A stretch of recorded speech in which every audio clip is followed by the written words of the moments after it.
How's it going, everybody? Well, you know why we're here. Infinity War has finally come upon us. It's been here for about a couple weeks. I saw it twice.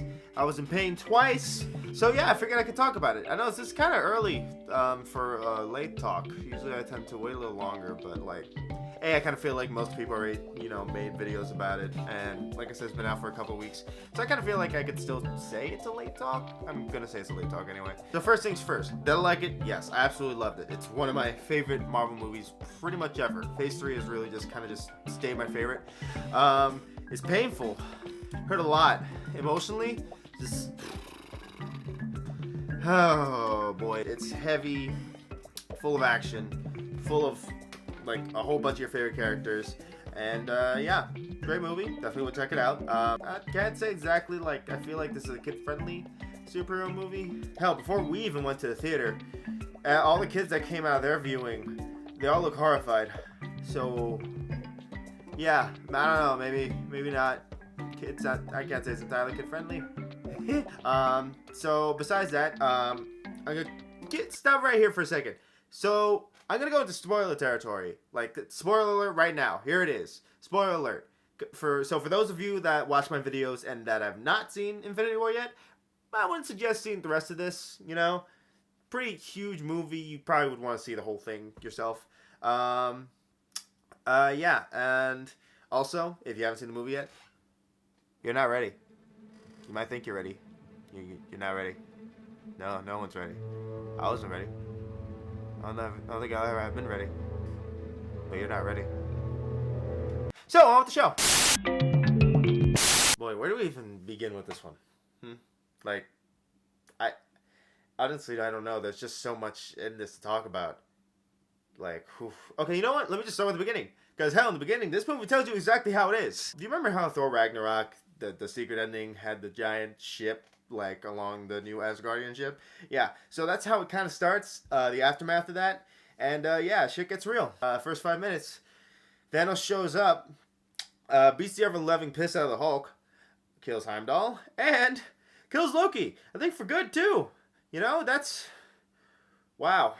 That was it's the first 5 minutes, and I remember looking at the theater, and I was like, oh, shit. Yeah, kind of painful, heartbreaking, considering Loki he had a pretty decent arc throughout all the movies, to end kind of heroically. Good for you, man. May rest in peace and shit. I don't think he's gonna come back. We'll talk about coming back after death later, after everything else. So there's a whole bunch of characters in this. Not for nothing. This is a 2.5 hour, not even. This is like a 2 hour and 40-minute movie, and it juggled a whole crap ton of characters. So one of the biggest worries I had about this entire thing was how it would actually juggle. And the thing is, you watch the movie, it did it incredibly well. Absolutely great. And like, sure, there's characters that are focused on less than others. To my surprise, I actually looked at Captain America's, like, or Nomad, or Steve Rogers, like Steve Rogers in the movie. Supposedly, he had like maybe 6 minutes of screen time. It didn't feel like that to me, because every time he was on the screen, it was pretty awesome and badass. So like, to me, it was like 10 minutes, but it was probably 6 minutes. I do hope he's focused more in Avengers 4, but that's not even a complaint. He was really great in this movie. Obviously, some characters had bigger arcs than others, I mean, hell, look at who they introduced with. There's Thor, had his, like, having to deal with literally all the death that he's had in the past 10 years. Him getting vengeance on Thanos.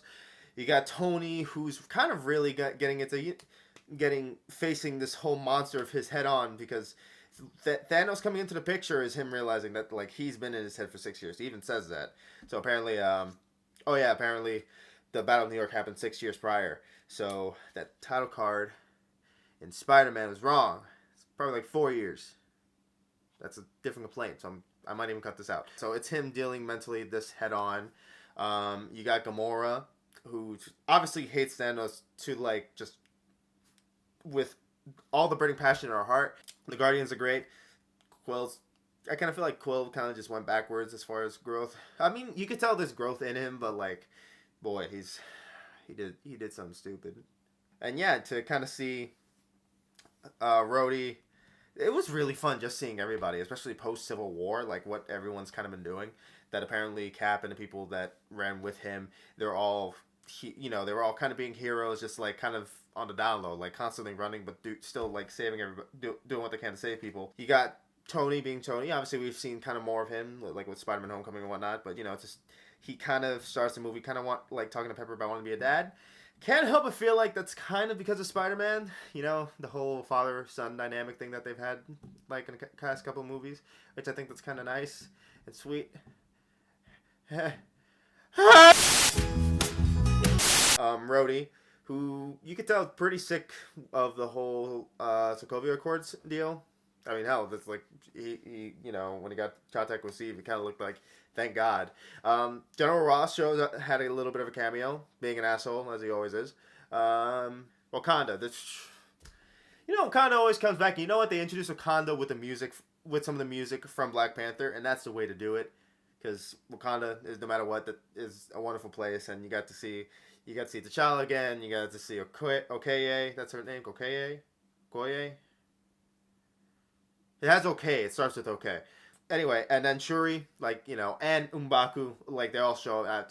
They have a lot of fucking characters, man. There's a lot. And I am honestly impressed with how much they actually were able to kind of get this whole thing together.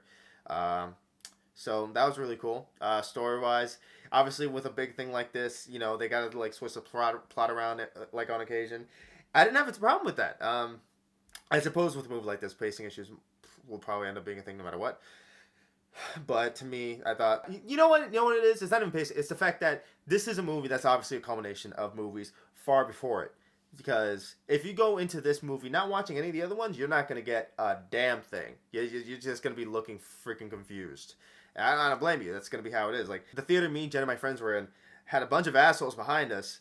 You could tell a couple of them were just being dicks, laughing at the most inappropriate points, and then at the end saying, "Oh, it was a bullshit movie," and whatever. And their friend says, "Guys, you didn't see any of the other ones. Of course, you didn't get it. Stop saying it's a bullshit movie, man, because you didn't even bother with the context." Let's just move on. All right. So, how about the villain? Because I did not expect. Because here's the deal, man. This is a culmination of 10 years of storytelling, right? So, and the whole thing about Thanos was introduced in the first Avengers movie, which was 6 years ago. So this is about 6 years worth of hype that this movie had to actually deal with. And the fact that it did impressed the shit out of me, because Thanos is fucking scary and intimidating. And also, you kind of get his motive. Now, I don't sympathize with him, but he's a compelling character, as in, you know why he does. In the comic books, his motivation is that he's in love with death, right? So, and that kind of has a culmination, it's Thanos in love with them, Deadpool, whatever. But that's the whole deal. Basically that he's evil and he's in love with death. So, obviously, maybe in the movie, that might not be so compelling. He could still be threatening, but still. And in the movie, he's doing this because he feels like destroying half the universe would save the universe as a whole. Because his planet, it was overpopulated. He had that weird idea to do that, to go half the world, and they didn't do it. He blew up. So to have a villain that's a hero of his own story, it does it very well. I don't sympathize with him. There's probably 1,000 other things that he could have done to avoid the issue of overpopulation and resource limitation, especially with the Infinity Gauntlet. Maybe he could make the universe bigger, or make barren planets resourceful, but whatever. Still impressive, and the fact that he's just threatening. Every time you're on the screen, you're just like, oh fuck. To a point where they take away to the point where he beats the shit out of the Hulk, to a point where he doesn't want to even be around. He's out, he's done, he's fucking terrified, and I don't blame him. That's one of the issues that people had with this movie, was the Hulk. I personally don't, because I get it, When the Hulk has pretty much throughout these movies never really lost, and he also spent the past 2 years in Thor Ragnarok as a reigning champion. So to have that kind of confidence, to be the one that's the strongest, and to never lose, and in 5 minutes to get your ass really perfectly handed to you by a dude about your height, just as color purple, that's got to be that's got to ground you hard. And he's traumatized at this point, so he doesn't want to get out. Kind of culminating the idea of Bruce and the Hulk being different being completely different people, which is pretty neat, because I know, sad thing, I don't think we're ever really going to get a Hulk movie, because I think Universal shares rights to them or whatever, so there's not going to be a full movie again besides the one we got in 2008.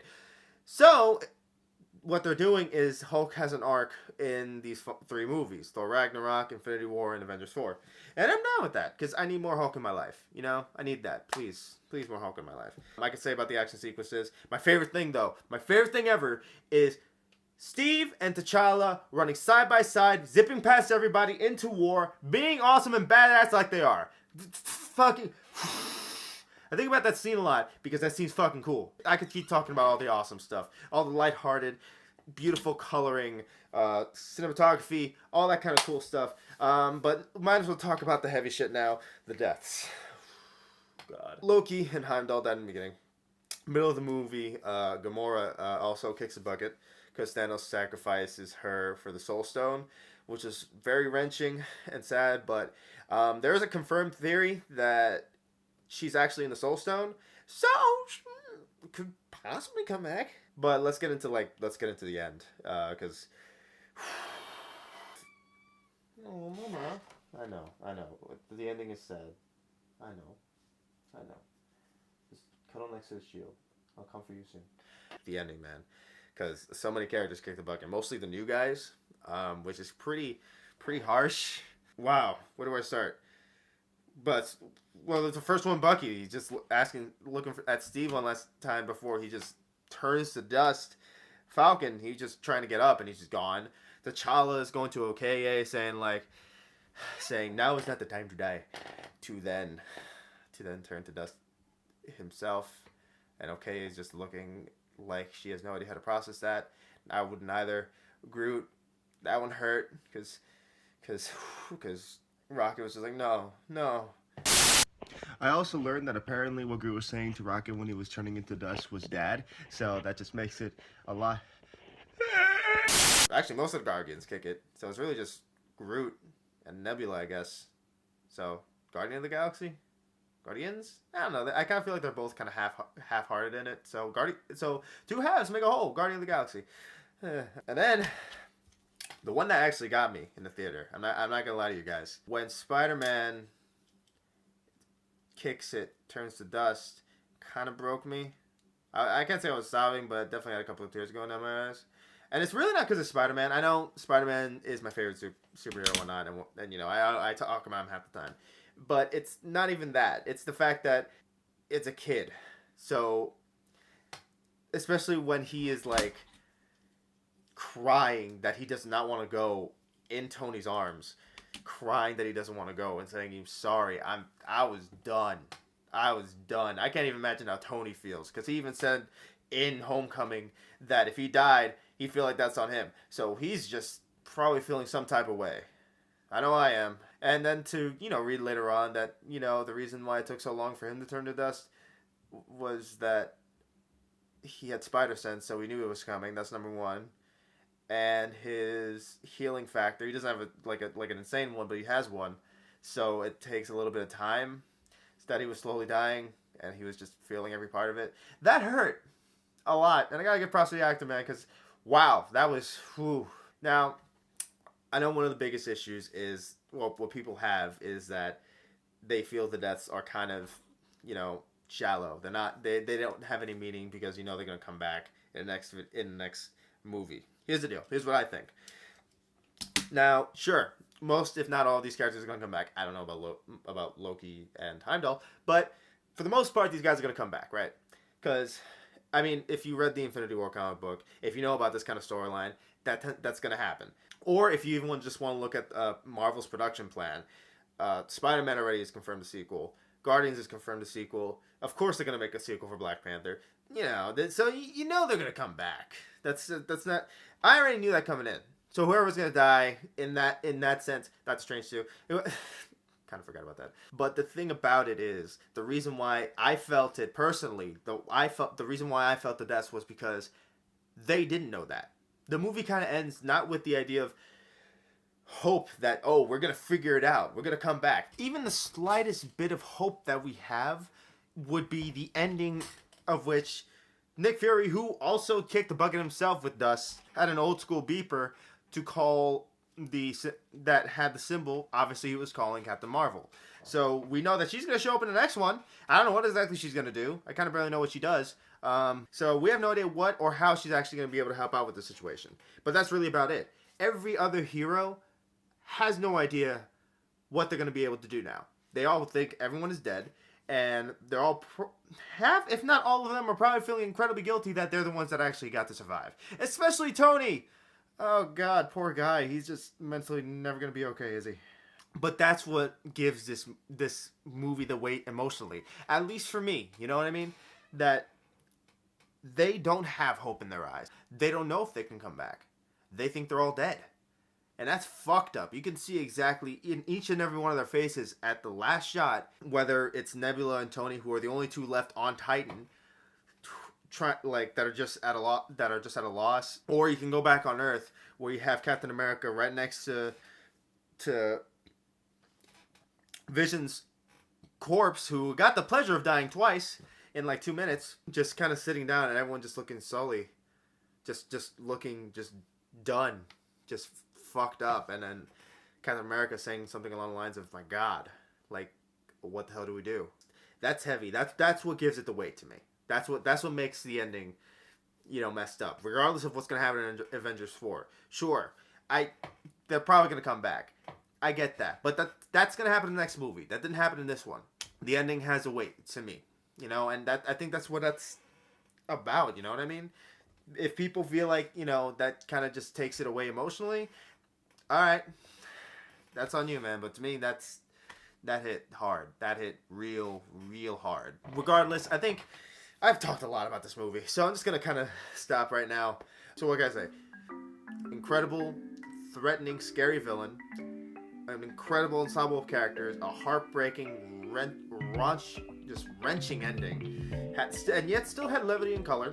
All in all, I don't know how they knocked us out of the park, but they did. And I'm impressed. This was awesome. This is incredible. Do I have complaints on it? Probably not. I guess the fact that I can probably see holes in Thanos' motives. Oh, and the fact that Star-Lord kind of fucked everything up. That is at least some of my thoughts on Infinity War. The fact that it was an incredible movie, the fact that it was emotionally heavy and taxing, and again, one of my most favorite. In fact, probably my favorite Avengers movie. Yeah, this is definitely my favorite Avengers movie. Yeah, so that's pretty much about it. I suppose tell me what you thought about the movie in the comments. If you saw it, if you didn't, I either hope you didn't see the spoiler part of this video, or you didn't care, you just wanted to kind of see my thoughts on it. Either way, I'd like to know what your thoughts on what I said, or what you thought about the movie was in the comments. Whether you loved it, or didn't like it, or had whatever feelings you had about certain things, because there's still a lot to talk about that I didn't even cover. But yeah, other than that, that's about it. So if you'll excuse me, I'm probably going to go end up seeing it again, and probably cry again. We'll see what happens. But in any event, I will see you guys around. Take care.